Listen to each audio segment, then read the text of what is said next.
13절로 16절입니다. 13절은 어떤 일에 대해 듣기 전에 그 문제에 대해 대답하는 것이 지혜롭지 못하다는 사실을 말합니다. 다른 이의 말을 들을 때 먼저 경청해야 함을 강조하는 것이죠. 여기서 경청이란 단순한 듣기뿐 아니라 해당 문제에 대한 깊은 숙고와 분석까지 의미할 수 있습니다.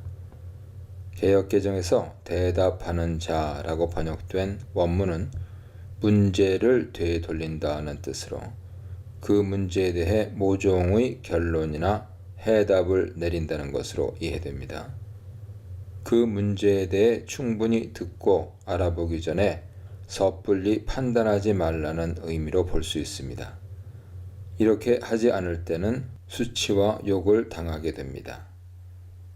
사람의 마음은 원래 건강한 힘이 있어서 병을 이길 수 있습니다. 그런데 마음이 상하게 되면 병을 이길 수 없게 되죠. 14절은 마음이 상하게 되는 경우에 심각성을 언급하면서 마음을 건강하게 지켜나가는 것이 중요함을 서술하고 있습니다.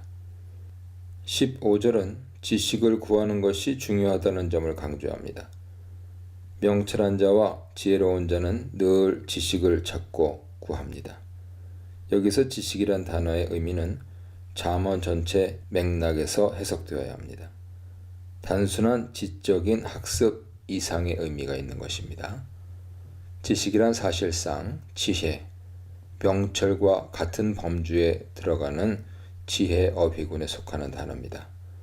따라서 명철한 자와 지혜로운 자가 지식을 추구한다는 것은 그냥 공부를 열심히 한다는 정도의 뜻을 뛰어넘어 지혜를 가진 자는 지혜를 더욱 열심히 추구한다는 의미로 이해됩니다.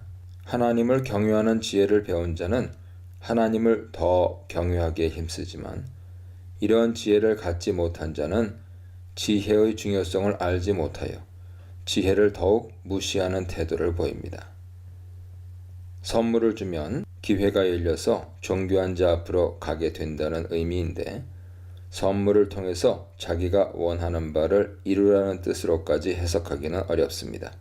선물이 그런 효과를 낼 수 있는 것이 현실이라는 단순한 서술일 뿐이죠. 선물을 통해서 부당한 이득을 취하려고 생각한다면 그 선물은 뇌물이 될 수 있기 때문입니다.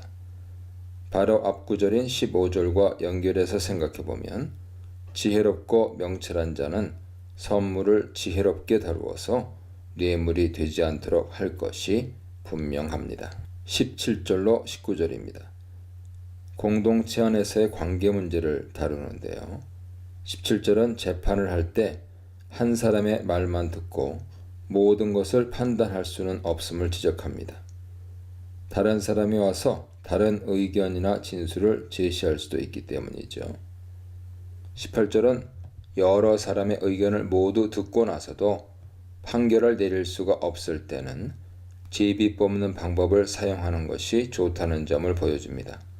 제비가 다툼을 그치게 하고 강한 자의 얽힌 관계를 풀어준다는 것입니다. 어떤 문제가 생겼을 때 그 문제의 여러 측면을 소상하게 살펴보고 판결을 내려야 하며 판결이 어려울 때는 제비 뽑기를 통해 양쪽이 납득할 수 있는 해법을 제시해야 함을 말합니다. 19절은 재판과 연관하여 다툼의 문제 자체를 다룹니다. 다툼은 해결하기가 너무 어려워서 차라리 견고한 성읍을 공격하여 점령하는 것이 더 쉽게 생각될 정도입니다. 따라서 처음부터 일어나지 않도록 하는 것이 제일 좋습니다. 만약 다툼이 일어난다면 17, 18절에 서술된 것처럼 공정하게 모든 측면을 잘 살펴야 하고 양측이 받아들일 수 있는 해법을 제시할 수 있도록 노력해야 합니다. 17절로 19절을 좀 더 넓게 적용한다면 재판하는 경우뿐 아니라 공동체 안에서 어떤 분쟁이나 다툼이 일어났을 때에 대한 말씀으로 볼 수 있습니다. 이 말씀은 교회나 가정이나 직장에서 발생한 일들을 어떻게 해결해 나가야 할지 보여주는 기본적인 원리가 될 수 있을 것입니다. 20, 21절입니다. 이 두 구절은 다시금 언어 사용의 중요성에 대해 말합니다. 20절은 우리가 입술의 열매로 인해서 만족하게 된다고 말함으로써 내가 말하는 것이 곧 나에게 돌아오게 된다는 사실을 보여줍니다. 말에 책임을 져야 한다는 의미죠.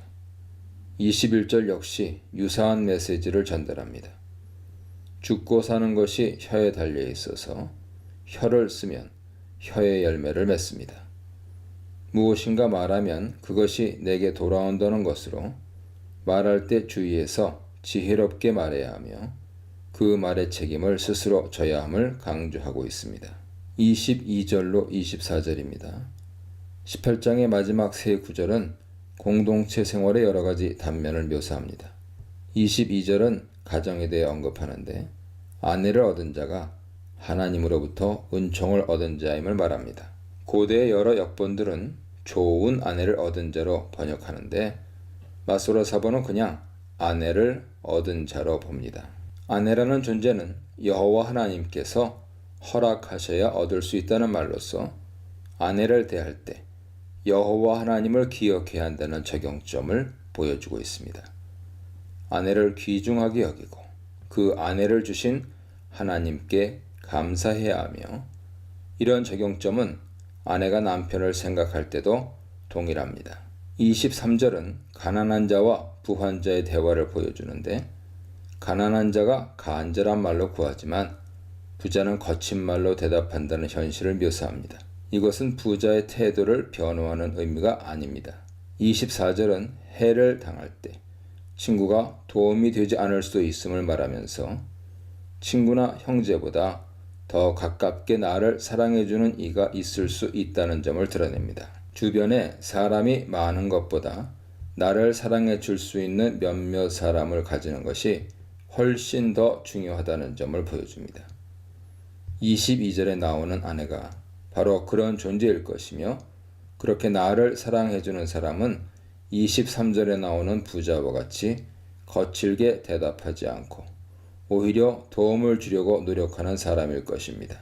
22절로 24절은 공동체 안에서 하나님께서 내게 허락해 주시는 가까운 사람과 깊이 교제하며 사랑의 관계를 만들어 나가는 것이 반드시 필요함을 알려주고 있습니다.